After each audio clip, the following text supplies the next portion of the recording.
तो देखिए आज की क्लास में हम जो क्वेश्चन करने जा रहे हैं that is to import a word and replace vowel with the next character and the consonant with the previous character.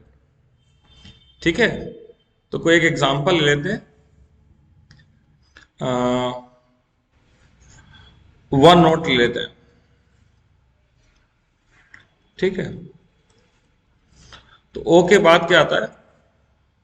P. और एन से पहले आता है एम। ई से पहले आता है डी। सॉरी, ई का नेक्स्ट लेना रहेगा, ई तो वॉवेल है, तो ई के बाद आता है एफ। एन से पहले आता है एम। ओ के बाद आता है पी। टी के पहले आता है R. R S T S. E के बाद आता है एफ। ठीक है, कोई डाउट किसी को क्वेश्चन में? No sir. नहीं। तो हमें क्या करना रहेगा, एक स्ट्रिंग में से एक एक कैरेक्टर को एक्सट्रैक्ट करना है। कैरेक्टर एक्सट्रैक्ट करने के बाद हम चेक करेंगे कि वो वॉवेल है या वॉवेल नहीं है। वॉवेल नहीं है तो क्या कॉन्सोनेंट है, तो उसके अकॉर्डिंग हमें नेक्स्ट कैरेक्टर स्काई कोड को ऐड करके या प्रीवियस कैरेक्टर स्काई कोड को सब्ट्रैक्ट करके निकालना रहेगा। तो स्टार्ट करते हैं प्रोग्राम। सबसे पहले हम इंपोर्ट लिखेंगे।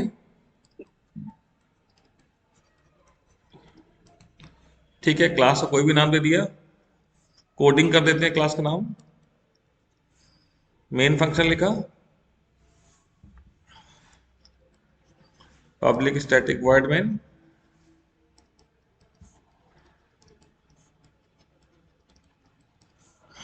इसके बाद स्कैनर क्लास का एक ऑब्जेक्ट बना ले रहे हैं यूजर से इनपुट लेने के लिए।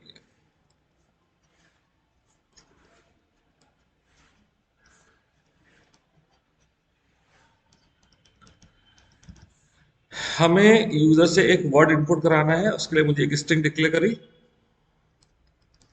और हमें एक नया वर्ड फॉर्म भी करना है, उसके लिए दूसरे स्ट्रिंग डिक्लेयर कर ली। फिर कुछ हमें इंटीजर वेरिएबल चाहिए होंगे और एक कैरेक्टर वेरिएबल भी चाहिए रहेगा। ठीक है, अब हम आते हैं लॉजिक पे। ठीक है, तो हम सबसे पहला काम यहां करेंगे, एक प्रॉपर मैसेज देंगे, system dot out dot println लिखें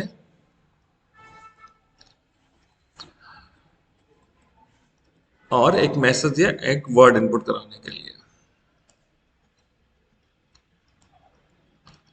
ठीक, वर्ड के जो वेरिएबल लिए है इसका नाम क्या है? WRD।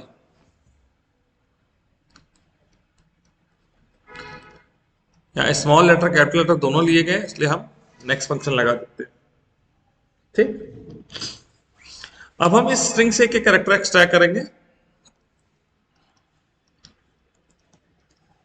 और जो भी प्रोसेस करना है वो अल्फाबेट पे करना है। ठीक, तो ए इंडेक्स नंबर का लूप लगा और कैरेक्टर एक्सट्रैक्शन के लिए हमने ch equal to WRD.caret i लगाएंगे, तो इंडेक्स नंबर 0 से इंडेक्स नंबर 1 से एक एक कैरेक्टर एक्सट्रैक्ट होता जाएगा। तो सबसे पहले हमने एक बात की कि हमें ये अल्फाबेट पे काम करना है, इसलिए हम सब क्या करें कि चेक कर लें जो कैरेक्टर इनपुट किया गया है वो लेटर है कि नहीं है। तो चेक करने के लिए एक फंक्शन है कैरेक्टर क्लास में, इज लेटर। इस लेटर फंक्शन को यूज किया, ch हमने ऐसे पैरामीटर प्रोवाइड कर दिया। अगर ये कैरेक्टर अल्फाबेट होगा तो function will return true, otherwise return false. तो अगर ट्रू रिटर्न किया तो मुझे वॉवेल या कॉन्सोनेंट कुछ हो सकता है, उसको अकॉर्डिंग हमें प्रोसेस करेंगे। तो प्रोसेस करना है तो मुझे प्रोसेस करने के लिए स्काई कोड की जरूरत पड़ने वाली है, तो मैंने a इक्वल टू ch करा to get the ASCII code of the character. ठीक है, अब क्या करें, वॉवेल चेक करें। वॉवेल चेक करने की कंडीशन मैंने आपको एक बार पढ़ाई थी, पहले बता चुके हैं। A E I O U dot index of ch is greater than equal to 0। तो अगर कैरेक्टर ये ch अगर सपोज करें कि मान लीजिए u है, तो ये कैरेक्टर यू इस स्ट्रिंग में मिलेगा और हमें देगा 9 ग्रेटर देन 0 है। अगर ओ है it will give you 4 that is greater then 0। So if this character is a vowel, always we are going to get a number between 0 to 9। तो vowel वाली कंडीशन सेटिस्फाई हो गई। अगर ये vowel नहीं है, कुछ और है, सपोज करें B है या D है या Y है, तो it will give you -1। This character is not found in this string, so it gives -1 and the condition is set as false। तो ट्रू होने पे vowel है, false होने पे कॉन्सोनेंट है। कोई कुछ कहना चाहता है?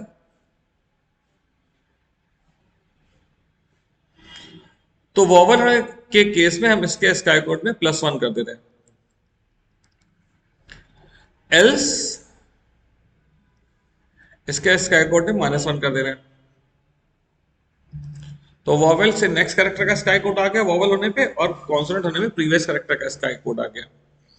अब इस स्काई कोड से हम वापस कैरेक्टर को बना लेंगे, टाइप कन्वर्जन करेंगे। इंटीजर को जब भी कैरेक्टर वेरिएबल में स्टोर करते हैं तो स्काई कोड के करस्पॉन्डिंग कैरेक्टर बना देता है। ठीक है, अब ये जो इस लेटर का स्टार्टिंग कर्ली ब्रैकेट इसको कर दिया हमने 1। तो यहां देखिए बेटा, अगर आपका कैरेक्टर जो यहां से एक्सट्रैक्ट हुआ वो नंबर है, लेट से कोई सिंबल है लेट से, तो ये इफ लेटर वाली कंडीशन क्या हो जा रही है, फॉल्स। तो ये पूरा पूरा इफ वाला ब्लॉक स्किप हो जा रहा है, this CH remains as it is. And जो चेंजेस हो रहे हैं, those changes are taking place only if the character is letter। After these changes, we have taken a string str, इस कैरेक्टर को उसमें एक्यूमुलेट करते जाएंगे, एक एक करके जोड़ते जाएंगे। ठीक है, तो जब हम जोड़ते जाएंगे तो हमें जो str है उसमें जो स्ट्रिंग मिलेगी वो हमें जो एक्सपेक्ट किया था क्वेश्चन के अकॉर्डिंग वही मिलेगी। यहां पे हमने एक बात छोड़ दी थी जानबूझ के, आप उसको ध्यान दें। अगर तो str = str + ch लिख रहे हैं, जब फर्स्ट टाइम ये एग्जीक्यूट करेगा तो str में कुछ भी वैल्यू नहीं है तो यहाँ पे एरर आएगी। इसलिए जिसमें हम रिजल्ट स्टोर करना चाहते हैं इस तरीके से, तो वहां पे जब भी इनिशियलाइज करो तो वहां = डबल कोट्स लगा दीजिए, तो ये becomes a empty string with some initial value. Let's see the dry run of this. ONE 1 note लिखा है सपोज, और ऐसे लिखा है, लेट्स से हमने ऐसे लिख दिया 1 नोट। तो when the value of I is 0, we will get CH as digit 1 and this if condition is false। So पूरा ये ब्लॉक स्किप हो गया और ये नंबर str में as it is he store हो गया, there is no change। Then loop will continue, I will become 1 and the next character obtained is n, which is a letter, so this condition will be true this time। This condition is true, so sky code A is obtained, the sky code of n whatever is that, और जब उसमें n obtain में A में sky code obtain हो गया, फिर n को check किया वो वॉवेल नहीं है, it will go and decrease the value of A। तो A से पहले जो भी है कैरेक्टर m उसका स्काई कोड आ गया, m हमने लिखा है पर यहाँ स्काई कोड आ गया।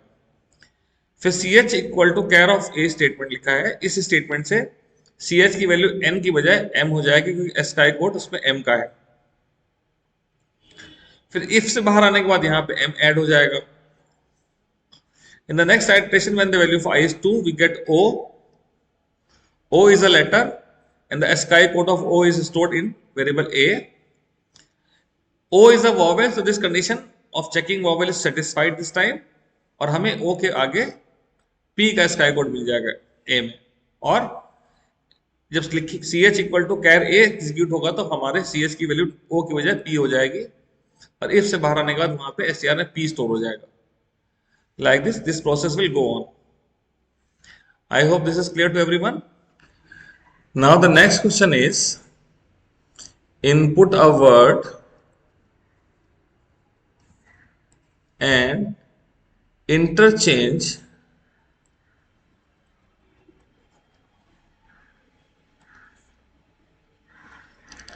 next question is, input a word and interchange first and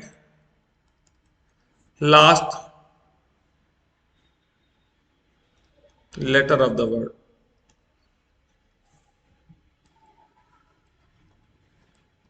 ठीक. For example if I say computer,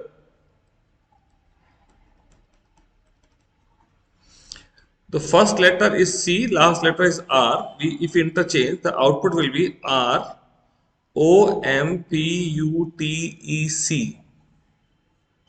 All right. Yes, sir. So मैं प्रोग्राम मेन लॉजिक डिस्कस कर लेते हैं. तो मैंने बोला कि भाई चलो आपने स्ट्रिंग डिक्लेयर कर ली जिसमें आप एक वर्ड का इनपुट ले रहे हैं, फिर एक दूसरी स्ट्रिंग ले ली जिसमें आप नया वर्ड फॉर्म कर रहे हैं. तो हम इसका नाम न्यू नहीं लिखेंगे क्योंकि न्यू तो कीवर्ड होता है. ठीक. यहां पे आपने कुछ वेरिएबल्स डिक्लेयर कर लिए और उसके बाद फिर आपने क्या कहा एक कि चलो इनपुट करा लेते हैं. मैसेज की दिया यूजर को, enter a word, word equal to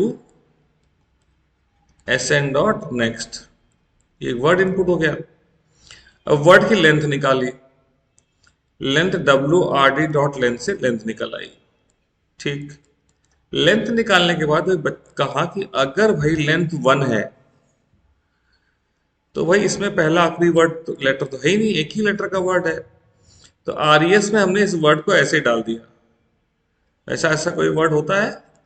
पर अगर यहाँ इनपुट तो कर ही सकता है एक लेटर, है ना. और अगर एक से ज्यादा लेटर है जी, अब हमें सोचना है एक से ज्यादा लेटर है.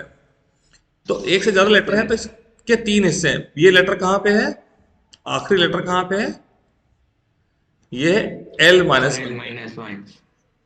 पहला है 0 पे और बाकी 0 से लेकर L-2 के बीच में है. तो सब स्ट्रिंग निकाल लेंगे. सब स्ट्रिंग निकालेंगे. ठीक.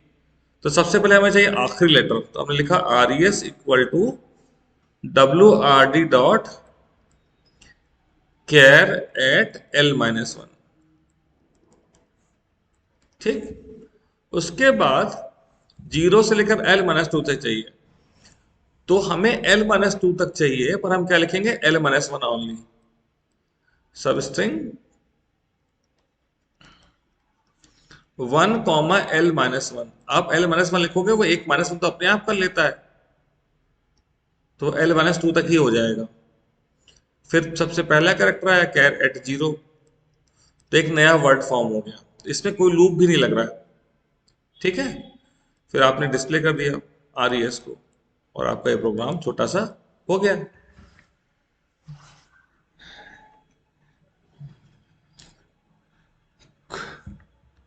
एक पैटर्न बनाने देते हैं. ठीक है. ये यूजर ने इनपुट किया ब्लूजे. ठीक है. तो आपको डिस्प्ले करना है BLUE J BLUE BLU BL and B. बताइए क्या करेंगे. सर बार-बार सब स्ट्रिंग निकालेंगे लूप में डाल के. हाँ. तो सबसे पहले कहां से कहां तक, इंडेक्स नंबर 0 1 2 3 4 5 है, 4 है, लेंथ इसकी 5 है. तो पहले 0 से लेकर आपको इंडेक्स नंबर 5 देना पड़ेगा तभी तो 4 तक आएगा. Yes sir. सब स्ट्रिंग फंक्शन को पहले 0 से लेकर 5 देना है, फिर 0 से लेकर 4, फिर 0 से लेकर 3, फिर 0 से लेकर 2 और फिर 0 से लेकर 1. ठीक. तो यानी कि आपको जो लूप लगाना है sir I equals to L. L में हमने मान लीजिए कि स्ट्रिंग str में है वर्ड. ठीक है. मान लेते हैं मैं str इक्वल टू ब्लूजे लिखा हुआ है. तो हमने L तो निकाल लिया. तो मैंने कहा कि लूप चला रहे हैं भाई I equal to L, I equal to L, और जब तक I greater than equal to 1 है तब तक चलाया और I को घटाते गए. फिर लिखा system dot out dot print str dot substring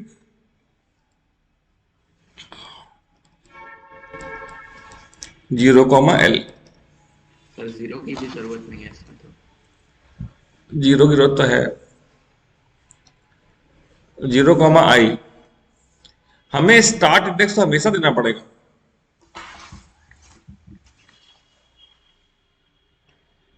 केवल इतना लिखना है।